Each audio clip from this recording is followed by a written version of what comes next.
Hello guys! Welcome to my vlog again! Don't forget to like and subscribe to my channel nga pala guys, and hit the notification bell para lagi kayong updated sa mga i-upload kong video. Ayan. Gagala ko kayo dito sa Hong Kong habang nandito ako para naman mapanood ng mga kababayan natin lalong-lalo na sa Pinas na hindi nagkaroon ng chance na pumunta dito sa Hong Kong para naman makita naman nila kung gaano kaganda itong Hong Kong. Kaya nga tuwing naglilibot ako dito sa Hong Kong ay ina-upload ko siya sa YouTube para pwedeng mapanood ng mga kababayan natin sa Pinas kung gaano kaganda ang Hong Kong. At syempre, para pagtanda ko may babalik-balikan akong video, di ba? Kaya talaga namang napakaganda dito sa Hong Kong guys, katulad nga nitong Lantern Festival nila dito sa Victoria Park sa Causeway Bay, Hong Kong. Kasi nga nitong September 30 ay gaganapin ang Mid-Autumn Festival. Kaya yan, meron silang mga displaying pa-lantern.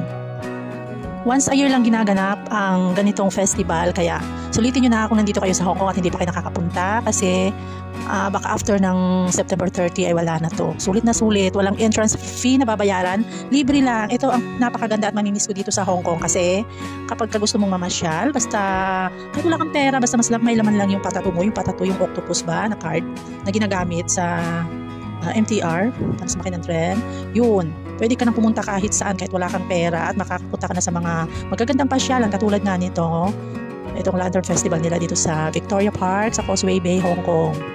Ayan, unlimited photos at video, sulit na sulit kahit maghapon ka dito magdamag, walang magbabawal sa'yo. Yan, libreng-libre kasi nga ngayon naman ay Sunday, day of ko, September 24, kaya nagkaroon ako ng chance na pumunta dito. Anyway, 3 hours ko na dito pala. Kanina pa ako ditong alas 3. Kaso nga lang, wala namang ilaw pa yung mga lantern kanina. Kaya hinintay kong dumilim para naman makita ko yung mga umiilaw na mga lantern display nila. Kaya napakaganda guys. Sulit na sulit ang gala. O, sa mga hindi pa nakapunta dyan, dito sa Causeway Bay, Exit A. Ay, sorry. Exit E pala. E as in Eagle. Yan. Ang dami-daming tao dito. Klase-klase ng tao. Mayroong mga Indonesian, mga Chinese, mga European. Halos lahat na yata ng lahi nandito sa Hong Kong.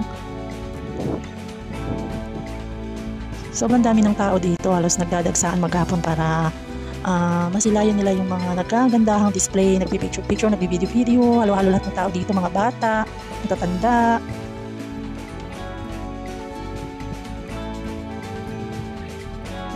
Napaka-creative nila. Sobrang galing. Galing ng mga Chinese pagdating sa mga ganitong okasyon. Grabe yung mga effort nila. Ay, nakakatanggal ng stress yung mga decorations. Once a year lang to nagaganap itong Lantern Festival. Kaya samantalahin nyo na guys.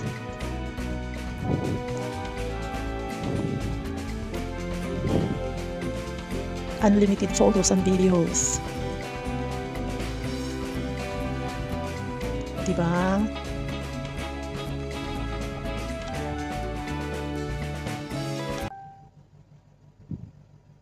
Enjoy na enjoy talaga ang mga tao sa pagkuha ng mga pictures at videos. Kailangan ko na din umuwi kasi susunduin ko pa si Amo sa church. Dapat nandun ako bago mag 7 kasi 7 matatapos yung church nila. Thanks for watching nga pala guys. God bless sa inyong lahat. Babu!